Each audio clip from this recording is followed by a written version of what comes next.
Annuncio vobis gaudium magnum. Habemus papam. Anche non so se potrei bene spiegarmi nella la nostra lingua italiana. Se mi sbaglio mi corrigerete.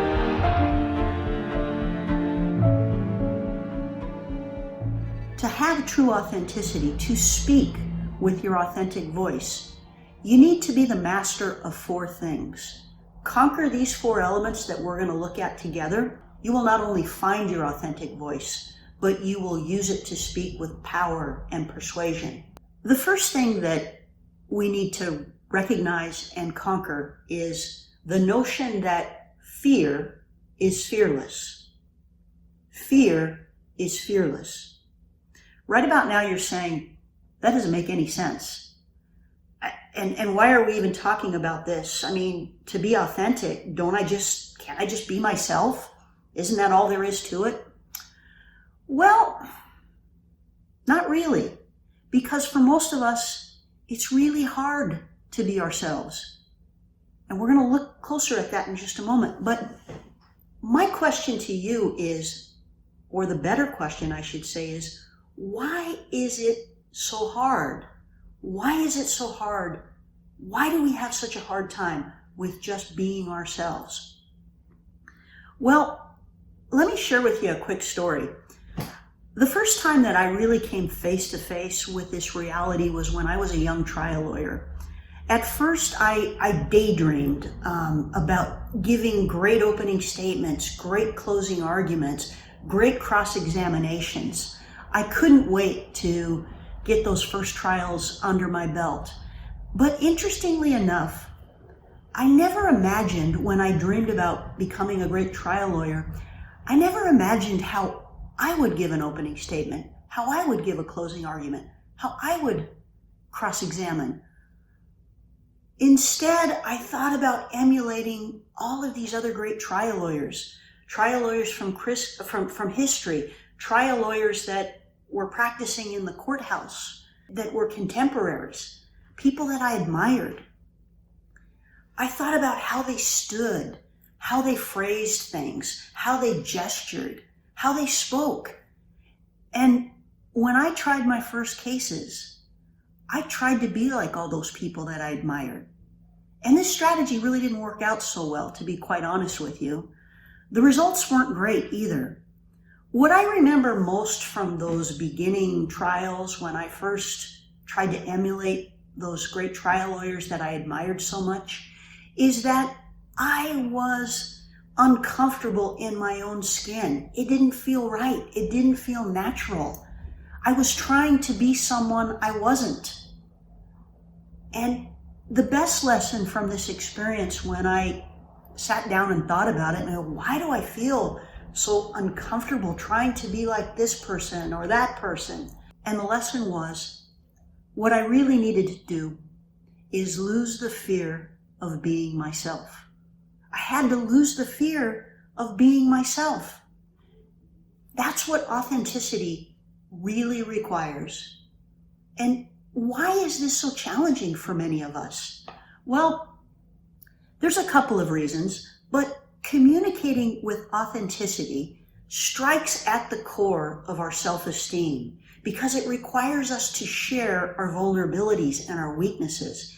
It forces us to confront our fears. We want to fit in. We want to be liked. We want to be accepted. And the fear of rejection can be powerful, if not paralyzing, particularly for business leaders working in the global commercial world. It's even more challenging because business leaders and professionals interact with others who have different cultural norms and values.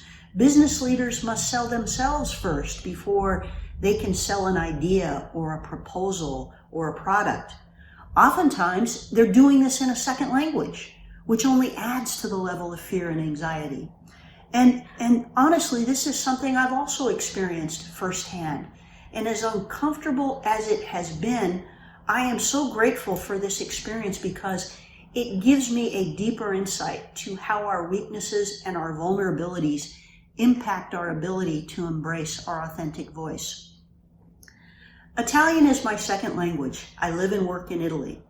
As my second language, it's something that I'm going to have to study and work at for the rest of my life. I've had the experience in my consulting work where I've had to try to explain something in Italian to a group of my clients, or a one-to-one meeting where I've had to use my Italian for business. I've also been asked to do readings in my church, something that I normally enjoy doing. But interestingly enough, as I've done this, I have felt terrified. I have felt excruciating fear and anxiety. It's been an absolutely terrifying experience, but a really valuable experience. I have experienced the fear that comes with fearing to mispronounce words, fear of making grammatical mistakes, fear of speaking with too much of an accent. It's been excruciating, and at times it's been paralyzing. But my first thought in those moments has been, I better make sure that my explanation is perfect. I better make sure that I do this reading flawlessly, thinking that I needed to be flawless in my explanation or my reading in order to be credible, in order to be accepted. But that kind of thinking, it seems to be our default position when we're in these moments, only sets us up for failure. It separates us from our authentic voice, because in these moments when we experience that kind of fear and anxiety, this is when we need to embrace that fear the most, because it's embracing that vulnerability that we have, embracing that fear is what puts us in touch with our authentic voice.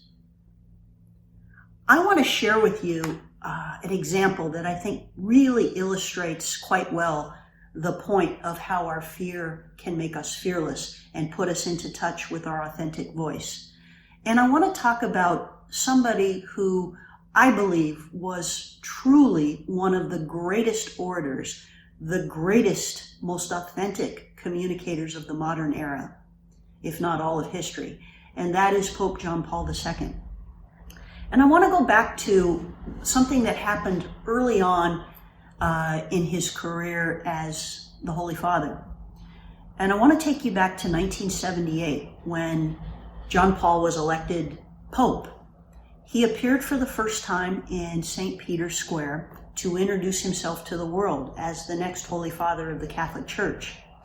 And when he gave his speech, he spoke in Italian. He didn't speak in his native Polish language. Although Pope John Paul was fluent in 8 languages, the emotion of the moment was apparent, as was his concern for how well he was speaking Italian as he delivered his speech. But as a masterful orator, he turned this vulnerability, this fear, into a beautiful moment of authenticity as he humbly asked the crowd to not only forgive him, but to correct him if he made any errors in speaking Italian. Let's take a look at this one moment of his speech together, this defining moment that endeared him to the entire world. Anche non so se potrei bene spiegarmi nella la nostra lingua italiana. Se mi sbaglio mi corrigerete. As we've just seen together, Pope John Paul's self-effacing charm and his humility immediately endeared him to the entire world. He was the Pope, but he also showed his humanity, his vulnerability, and that is what people connected with. That's what people fell in love with. That was the true source of his power and his persuasion. So, step number 1, Embrace your fear. It will make you fearless. It will connect you to your authentic voice. Challenge number 2. Step number 2. We connect